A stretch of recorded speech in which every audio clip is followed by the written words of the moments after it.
신명기 11장. 그러므로 여러분은 하나님을 사랑하고 주님의 가르침과 계명과 규정과 명령을 항상 지키도록 하십시오. 여러분의 자녀들은 하나님께서 강한 손과 뻗친 팔로 권능을 행하신 것을 직접 보거나 경험한 것이 아님을 기억하십시오. 주께서는 이집트에서 파라오에게만이 아니라 그 땅의 온 백성에게 기이한 일들을 행하시고 무서운 전염병들을 내리셨습니다. 이집트 군대가 여러분을 추격할 때 주께서는 이집트의 군대와 말과 전차를 홍해의 물로 덮어버리시어 그들을 철저히 망하게 하셨습니다. 여러분이 이곳에 이르기까지 주께서 행하신 여러 가지 기이한 일들도 여러분의 자녀는 직접 경험하지 못했습니다. 주께서 르우벤의 손자요 엘리압의 아들들인 다단과 아비람에게 하신 일, 곧 땅이 입을 벌려 그들과 그들의 가족과 천막과 가축들까지 모두 삼켜버린 그 두려운 일을 여러분의 자녀는 보지 못했습니다. 하지만 여러분은 주께서 하신 이 놀랍고 위대한 일들을 모두 두 눈으로 직접 보았습니다.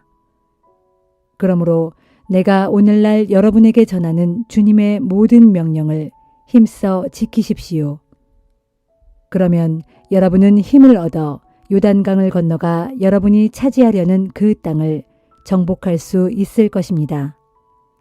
주께서 여러분의 조상들과 그들의 후손들에게 주시겠다고 약속하신 땅, 곧 젖과 꿀이 흐르는 그 땅에서 오래오래 살 수 있을 것입니다. 여러분이 들어가서 차지할 땅은 여러분이 나온 이집트 땅과는 너무나 다릅니다. 이집트에서는 씨를 뿌리고 밭에 물을 대느라 부지런히 발을 사용하지 않으면 안 되었습니다. 하지만 여러분이 요단강을 건너가서 차지하게 될 그 땅은 물을 흡수한 산과 골짜기가 많아서 하늘에서 내리는 비만으로도 충분합니다. 그곳은 여러분의 하나님께서 친히 돌보아 주시는 땅입니다. 하나님께서는 1년 내내 그 땅을 보살펴 주십니다. 내가 오늘날 여러분에게 전하는 주님의 명령을 귀담아 듣고 하나님을 온 마음과 온 영혼으로 섬기면 주께서는 여러분의 땅에 봄비와 가을비를 철따라 내려주셔서 곡식과 포도즙과 기름을 풍성하게 수확하게 하실 것이고 가축들은 들녘에서 넉넉히 풀을 뜯어먹을 것입니다. 여러분은 항상 배불리 먹고 평안히 살게 될 것입니다. 그러므로 여러분은 유혹에 빠져 주님을 버리고 다른 신들을 섬기거나 경배하는 일이 없도록 조심하십시오. 여러분이 다른 신들을 섬기면 주께서 진노하셔서 하늘문을 닫고 비를 내리지 않으실 것입니다. 그러면 땅은 더 이상 소출을 내지 않을 것이고 결국 여러분은 주께서 주신 그 좋은 땅에서 순식간에 멸망하고 말 것입니다. 그러므로 이 말씀을 여러분의 마음과 가슴에 새기십시오. 그것들을 여러분의 팔목에 매달아 기호로 삼고 두 눈썹 사이에 붙여 표로 삼으십시오. 여러분의 자녀들에게도 이 말씀을 가르치십시오. 여러분의 집에 앉아 있을 때나 여행을 할 때나 누워 있을 때나 일어나 있을 때나 자녀들에게 항상 이 말씀을 가르치십시오. 여러분의 문기둥과 대문에도 이 말씀을 기록해 두십시오. 그러면 주께서 여러분의 조상들에게 주겠다고 맹세하신 그 땅에서 여러분과 여러분의 후손들이 오래오래 하늘이 땅 위에 펼쳐져 있는 한 언제까지나 평안하게 살 것입니다. 내가 오늘날 전하는 이 모든 명령을 잘 지키고 여러분의 하나님을 사랑하고 주께서 가르쳐 주신 길로만 걸어가고 주님만 붙들고 살아가도록 하십시오. 그러면 주께서는 요단강 건너편의 그 모든 족속들을 여러분 앞에서 쫓아내실 것입니다. 그들은 여러분보다 수도 많고 힘도 더 강하지만 여러분이 그들의 땅을 차지하게 될 것입니다. 여러분이 발로 밟고 다니는 곳은 어디든지 여러분의 땅이 될 것입니다. 남쪽의 광야에서 북쪽의 레바논 산맥에까지, 동쪽의 유프라테스 강에서 서쪽의 지중해까지 모두 여러분의 영토가 될 것입니다. 하나님께서 약속해 주신 대로 여러분이 밟고 다니는 땅의 모든 주민들이 여러분을 무서워하여 떨 것이며 세상의 누구도 여러분을 당해낼 수가 없을 것입니다.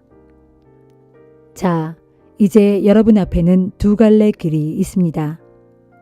여러분은 복을 받겠습니까? 저주를 받겠습니까?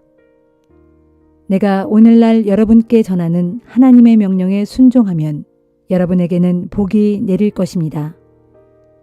그러나 하나님의 명령에 순종하지 않고 내가 오늘날 전하는 길을 떠나서 여러분이 이제까지 알지 못하던 다른 신들을 따라간다면 여러분에게는 저주가 내릴 것입니다.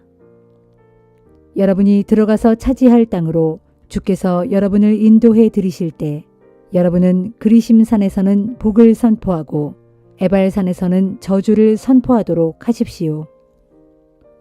이 두 산은 요단강 골짜기를 통과하는 도로의 서쪽에 있습니다. 즉 길갈 근처의 모래에 있는 상수리나무 숲 부근에 있습니다. 이곳은 아라바에 살고 있는 가나안 사람의 영토에 속합니다.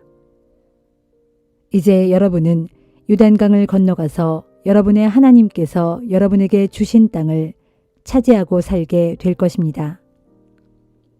부디 여러분은 내가 오늘날 여러분에게 전한 모든 계명과 규정들을 명심하고 지켜야 합니다.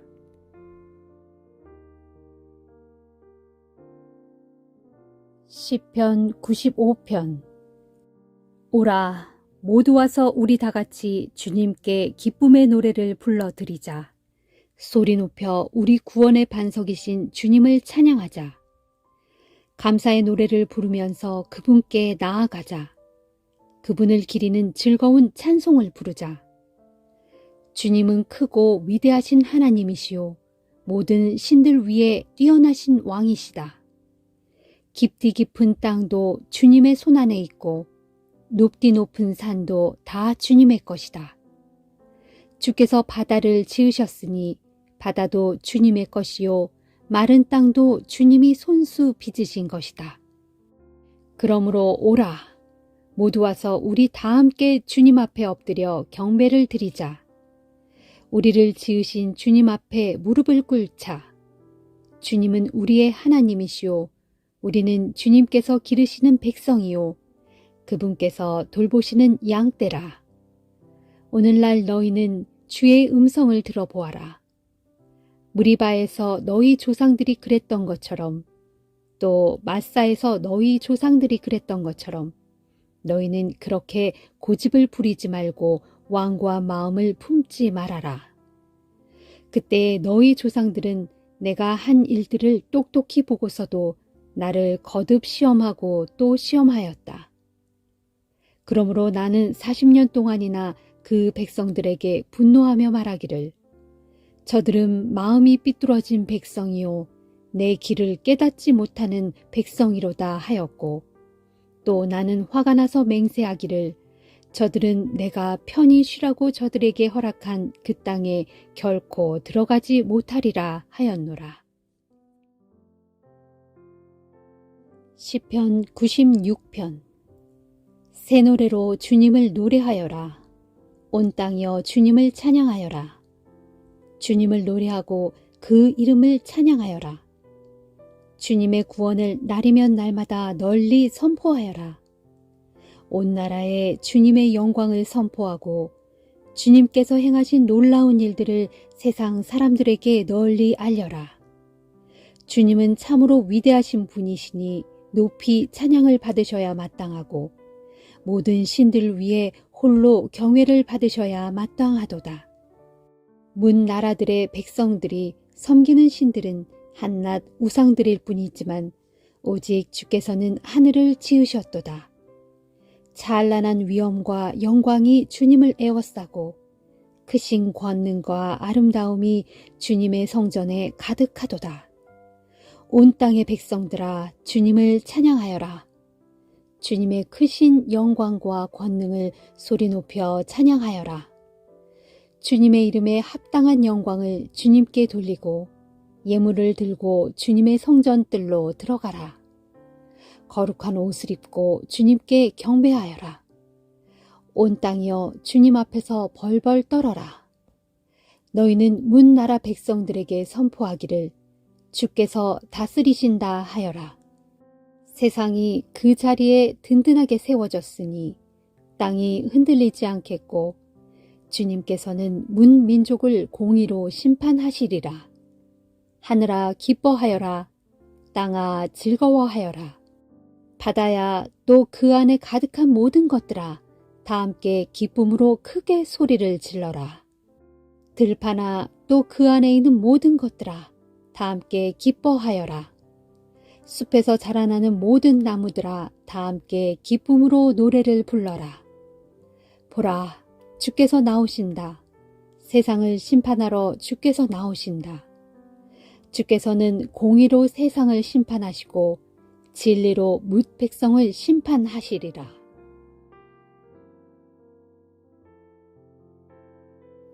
이사야 39장. 그 즈음 발라단의 아들인 바빌로니아의 무로닥 발라단 왕이 유다의 히스기야 왕이 병들었다는 소식을 듣고 사절단을 보내어 편지와 예물을 보내왔다. 히스기야 왕은 바빌로니아의 사절단을 반가이 맞아들였고 그들에게 궁중의 보물창고에 있는 은과 금은 물론 모든 향료와 값비싼 기름과 전쟁 무기 등 자기 창고에 있는 모든 것을 자랑스럽게 보여주었다. 궁궐과 나라 안에 있는 온갖 귀한 것들을 하나도 빠짐없이 다 구경시켜 주었다. 그러자 이사야 선지자가 히스기야 왕에게로 가서 물었다. 왕이시여, 그 사람들이 왕께 무슨 말을 했습니까? 그들은 어디에서 온 사람들입니까? 히스기야가 대답했다. 그들은 아주 먼 나라 바빌로니아에서 온 사람들이요. 이사야가 또 물었다. 그들이 왕의 궁궐에서 무엇을 보았습니까? 히스기야가 대답했다. 그들은 내 궁궐 안의 모든 것을 다 보았소. 내 궁궐에 있는 모든 보물들을 내가 빠짐없이 그들에게 보여주었소. 그러자 이사야가 히스기야에게 말했다. 왕은 전능하신 만군의 주께서 왕에게 하시는 말씀을 잘 들으십시오. 주께서 말씀하시기를 보라, 내 궁궐 안에 있는 모든 것들과 내 선왕들이 지금껏 쌓아놓은 궁중의 모든 보물들이 바벨론 땅으로 다 옮겨가고 하나도 남지 않을 날이 틀림없이 오게 될 것이다 하셨습니다. 주께서 또 왕에게 말씀하시기를 너에게서 태어날 너의 아들들 중 몇 명은 사로잡혀 바벨론 땅에 포로로 끌려갈 것이고 그들은 바벨론 왕궁에서 내시가 될 것이다 하셨습니다. 그 말을 듣고 히스기야가 이사야에게 대답했다. 주의 말씀은 모두 지당하오. 주께서 작정하신 일이니 내가 어떻게 거역하겠소.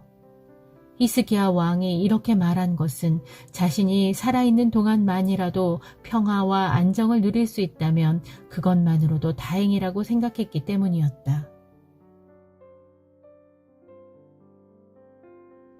요한계시록 9장. 다섯째 천사가 나팔을 불자 하늘에서 땅으로 떨어지는 별 하나가 보였습니다. 그런데 그 별은 무저갱의 열쇠를 받아서 갖고 있었습니다. 그 별이 받은 열쇠로 무저갱을 열자 거대한 용광로에서 내뿜는 연기와 같은 것들이 치솟아 올랐습니다. 그래서 태양과 하늘 전체가 무저갱에서 치솟아 오른 연기 때문에 온통 컴컴해졌습니다. 그리고 그 연기 속에서 거대한 메뚜기 떼가 나와 온 땅 위에 퍼졌는데 그것들은 전갈처럼 사람을 쏘는 강력한 독의 권세를 갖고 있었습니다. 그런 메뚜기들에게 명령이 주어졌는데 그것은 땅에 있는 풀이나 푸성귀나 나무들은 하나도 해치지 말고 오직 이마에 하나님의 도장이 찍히지 않은 사람들만 공격해서 해치라는 것이었습니다. 그러나 사람들을 죽이지는 말고 다만 5달 동안 괴롭히기만 하라는 허락이 메뚜기들에게 주어졌습니다. 그래서 메뚜기들이 사람을 쏘면 아주 격렬한 고통을 당했는데 그것은 마치 전갈에게 쏘인 것 같은 고통이었습니다. 그렇게 메뚜기들에게 고통을 겪는 동안 사람들은 차라리 죽으려고 애썼지만 죽을 수조차 없었습니다. 아무리 죽으려고 애써도 죽음이 멀리 피해 달아날 것이기 때문입니다. 내가 보니 메뚜기들의 모양은 마치 전쟁 준비를 끝낸 말들과 같았습니다. 머리에는 금관 같은 것을 쓰고 얼굴은 사람의 얼굴처럼 생겼습니다. 또 여자의 머리털 같은 긴 머리털을 늘어뜨리고 있었고 사자처럼 날카로운 이빨을 드러내고 있었습니다. 가슴에는 쇠로 된 방패마개를 둘렀고 그들의 날개 소리는 마치 싸움터로 힘차게 달려가는 많은 말들이 이끄는 전차 부대의 요란한 진동소리 같았습니다. 그것들은 전갈처럼 꼬리와 침을 가지고 있었는데 꼬리는 5달 동안 사람을 쏘아서 고통을 줄 수 있는 힘을 갖고 있었습니다. 또 그것들은 무저갱의 사자를 자기들의 왕으로 삼고 있었는데 그 무저갱의 사자 이름은 히브리어로는 아바돈이라 하고 헬라어로는 아블론입니다. 이렇게 첫 번째 재앙은 지나갔지만 아직도 2가지 재난이 더 남아 있었습니다. 6째 천사가 나팔을 불자 하나님의 보좌 앞에 있는 금 제단의 네 귀퉁이에 있는 뿔에서 울려나오는 음성을 들었습니다. 그 음성이 나팔을 가진 6번째 천사에게 명령하기를 큰 강 유프라테스에 매어 있는 네 천사를 풀어주어라 하니 마침내 네 천사가 풀려났는데 그 천사들은 미리 정해진 그 해, 그 달, 그날, 그 시각에 맞춰 온 인류의 3분의 1을 죽이기로 준비된 천사들이었습니다. 또 나는 그 천사들이 이끄는 기마병의 수요가 무려 2억이나 될 정도로 엄청나게 큰 군단이라는 말을 들었습니다. 계속해서 나는 환상 가운데서 수많은 말들과 그 위에 타고 있는 기마병들을 보았는데 그들은 모두 타는 듯한 붉은 빛과 푸른 빛과 황금빛 나는 가슴마개를 두르고 있었습니다.